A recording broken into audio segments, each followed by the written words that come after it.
உள்துறை. பெண்கள் மற்றும் குழந்தைகளின் பாதுகாப்பிற்கு இந்த அரசு அதிக முக்கியத்துவம் அளித்து வருகிறது.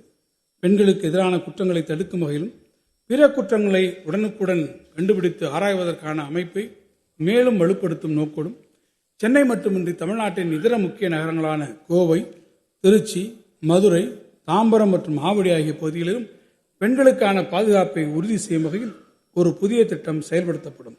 குற்றங்களை தடுத்திடும் வகையில் நகரங்களும் கண்காணிப்பு கேமராக்கள், முக அடையாளம் காணும் மென்பொருள் அமைப்பு ஃபேஸ் ரெகக்னிஷன் சிஸ்டம், தானியங்கி வாகன எண் கண்டுபிடிக்கும் மென்பொருள் அமைப்பு ஆட்டோமேட்டிக் நம்பர் பிளேட் ரெகக்னிஷன், ஆளில்லா வான்கலம் ட்ரோன்ஸ், அடிப்படையிலான கண்காணிப்பு மற்றும் நுண்ணறிவு அடிப்படையிலான காணொலி பகுப்பாய்வு வீடியோ அனாலிசிஸ் அம்சங்களை உள்ளடக்கிய இத்திட்டம் 75 கோடி ரூபாய் மதிப்பீட்டில் செயல்படுத்தப்படும். பதிவுத்துறை. தமிழ்நாட்டில் ஆண்டுதோறும் 30 லட்சத்திற்கும் மேற்பட்ட ஆவணங்களின் பதிவை கையாண்டு வரும் சார்பதிவாளர் அலுவலகங்களை புதிய தொழில்நுட்ப வசதியுடன் நவீனமயமாக்கிட வேண்டிய தேவை எழுந்துள்ளது.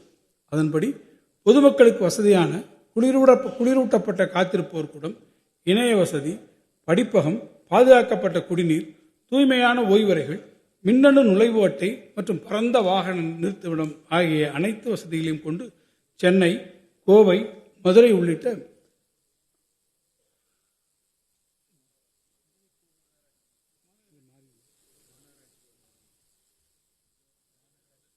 மாநகராட்சி பகுதிகளில் 50 சார் பதிவாளர் அலுவலகங்கள் 30 கோடி ரூபாய் செலவில் நவீனப்படுத்தப்படும்.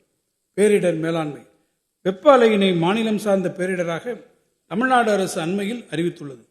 தமிழ்நாட்டில் வெப்ப அலையால் ஏற்படும் சுகாதார பாதிப்பு மற்றும் உற்பத்தி திறன் இழப்பினை குறைப்பதற்கான தணிப்பு மற்றும் மீட்பு நடவடிக்கைகளை மேற்கொள்ள மாநில அளவிலான வெப்ப அலை செயல் திட்டம் மட்டுமின்றி பெருநகர சென்னை மாநகராட்சி, மதுரை, தூத்துக்குடி, திருச்சிராப்பள்ளி, கோயம்புத்தூர், ஈரோடு, திருப்பூர், வேலூர், சேலம், தாம்பரம் மற்றும் ஆவடி மாநகராட்சி ஆகிய 11 நகரங்களுக்கென தனியே வெப்ப அலை செயல் திட்டங்கள் தயாரிக்கப்படும்.